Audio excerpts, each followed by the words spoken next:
Hello friends, welcome to defence matrix.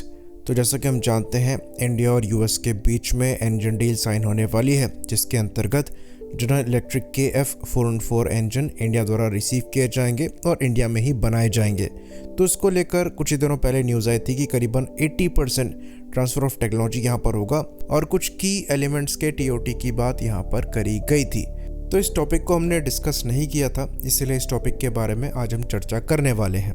तो आज के इस वीडियो में हम समझने की कोशिश करेंगे कि यहाँ पर ट्रांसफ़र ऑफ टेक्नोलॉजी से हमें कितना फ़ायदा होगा और इस इंजन डील को साइन करना हमारे लिए कितना सिग्निफिकेंट रहेगा। तो पहले तो सवाल ये उठता है कि क्या इन इंजन्स को अमेरिका से लेना ज़रूरी है जब वो कंप्लीट TOT नहीं दे रहे हैं, जबकि हमारे ऑर्डर्स इतने बड़े नंबर में हैं। तो पहले हमें ये समझना है कि इस कैटेगरी में सबसे वैल्यू ऑफ मनी जो इंजन है वो जनरल इलेक्ट्रिक का F414 इंजन ही है। साथ ही साथ इसका ग्रोथ पोटेंशियल काफ़ी अच्छा है। इसके ज़्यादा पावरफुल वर्जन्स पर काम अभी से ही किया जा रहा है, तो फ्यूचर में अगर हमें सेम इंजन्स के ज़्यादा पावरफुल वर्जन चाहिए होंगे तो वो भी हमें मिल जाएंगे।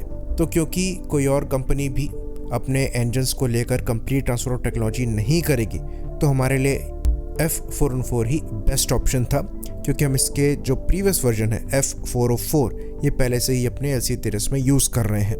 तो अब आते हैं अपने 80% TOT को लेकर। तो न्यूज़ ये है कि 78 से 80% ट्रांसफर ऑफ टेक्नोलॉजी होगा, लेकिन इनिशियली रिपोर्ट्स आ रही थी कि यहाँ पर 100% TOT हो सकता है। तो ये चीज़ हम आपको बता दें कि अच्छे खासे चांसेस हैं कि ये 70 से 80% जो TOT है ये इनिशियली हो। बाद में जब इन इंजन्स को बड़े नंबर में प्रोड्यूस किया जाएगा तो हो सकता है यहाँ पर धीरे धीरे 100% TOT कर दिया जाए। तो यहाँ से ये इंप्रेशन मिल रहा है कि हम कम्प्लीटली सेल्फ रिलायंट हो जाएंगे जेट इंजन्स को लेकर, पर ऐसा नहीं है। जो यहाँ पर टेक्नोलॉजी ट्रांसफ़र हो रहा है ये मैन्युफैक्चरिंग को लेकर है, यानी कि पार्ट्स की मैन्युफैक्चरिंग कैसे करनी है ये अमेरिका द्वारा इंडिया को बताया जाएगा, ताकि इन इंजन्स को इंडिया में बनाया जा सके। इसमें कई क्रिटिकल पार्ट्स को लेकर भी जो मैन्युफैक्चरिंग टेक्नोलॉजी है ये ट्रांसफ़र करी जाएंगी, जिसमें सिंगल क्रिस्टल टर्बाइन ब्लेड्स की कोटिंग और मशीनिंग भी इंक्लूडेड होगी। साथ में जो इंजन्स के हॉट एंड पार्ट्स हैं उनकी भी मशीनिंग और कोटिंग की टेक्नोलॉजी ट्रांसफ़र होगी। बाकी ब्लिस्क मशीनिंग की टेक ट्रांसफ़र और पाउडर मेटलर्जी की मशीनिंग भी ट्रांसफ़र होगी। साथ ही साथ पॉलीमर मैट्रिक्स कंपोजिट्स के लिए भी टेक्नोलॉजी ट्रांसफ़र होगी और कंबशन चैम्बर के लेज़र ड्रिलिंग की भी टेक्नोलॉजी ट्रांसफ़र होगी। तो ये एक्चुअली की एरियाज़ हैं, और जैसा कि नेम सजेस्ट कर रहे हैं ये मैन्युफैक्चरिंग को लेकर है। डिज़ाइन नो हाउ यहाँ पर नहीं बताया जाएगा, यानी कि एक चीज़ आपको बनानी है उसे किस तरीके से बनाना है ये तो बताया जाएगा, लेकिन ऐसा क्यों बनाया जा रहा है ये नहीं बताया जाएगा। और ये जो क्यों है यही सबसे इम्पोर्टेंट फैक्टर होता है। कोई चीज़ अगर किसी तरीके से फंक्शन कर रही है तो ऐसा क्यों कर रही है ये जानना बहुत ज़रूरी होता है, ताकि आप उस टेक्नोलॉजी को समझ पाएँ और उस पर काम करके उसको इवॉल्व कर पाएँ और बेटर वर्जन्स को लेकर सामने आ पाएँ। तो अगर आपको डिज़ाइन नो हाउ नहीं पता रहेगा तो आप उसका ज़्यादा कुछ नहीं कर सकते। तो सवाल अब यहाँ पर ये उठता है कि क्या ये हमारे लिए यूज़फुल भी है, क्योंकि पहले से ही हम Su-30 MKI के इंजन्स को बना रहे हैं, तो काफ़ी हद तक कई क्रिटिकल पार्ट्स की मशीनिंग हम पहले से कर रहे हैं। तो फ़ायदा यहाँ पर ये रहेगा कि इन क्रिटिकल पार्ट्स को बनाने के लिए इंफ्रास्ट्रक्चर डेवलप हो जाएगा। तो जब हम खुद के इंजन्स पर काम करेंगे तो हमारे पास इंफ्रास्ट्रक्चर होगा उस पर काम करने के लिए, साथ ही साथ स्किलफुल लेबर भी होगा। बाकी हम यहाँ पर बिल्कुल ज़ीरो से स्टार्ट नहीं कर रहे हैं, हमने खुद के कावेरी इंजन पर काम किया है। तो भले ही यहाँ पर हमें कंप्लीट नो हाउ ना मिले, पर चीज़ों को समझने की कोशिश हम कर सकते हैं, क्योंकि हम ज़ीरो से स्टार्ट नहीं कर रहे हैं और ये डेफिनेटली हमारी लर्निंग में ऐड करेगा।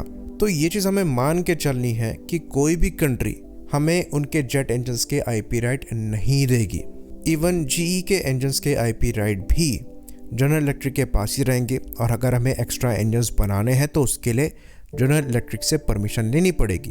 तो हम इन इंजन्स को खुद से मॉडिफाई नहीं कर सकते, ना ही इन इंजन्स के साथ किसी तीसरी कंट्री को ये एयरक्राफ्ट बिना जनरल इलेक्ट्रिक की परमिशन के बेच सकते हैं।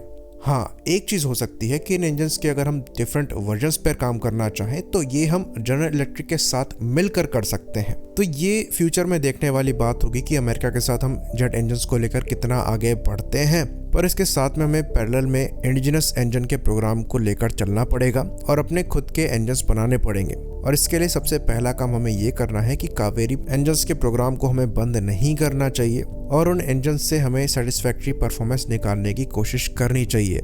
साथ ही साथ जो हम पार्टनर देख रहे हैं जिनके साथ मिलकर हम जेट इंजन्स बनाने वाले हैं, ये खोज भी हमें जारी रखनी चाहिए और हमारा प्लान होना चाहिए कि हम AMCA Mark II में इंडिजिनस इंजन्स को ही यूज करें ताकि एक टाइमलाइन के अंतर्गत हम काम कर सकें। आई होप इन्फॉर्मेशन क्लियर रही हो। इसी बात पर इस वीडियो को हम खत्म करेंगे। लाइक करिए, सब्सक्राइब करिए। जय हिंद।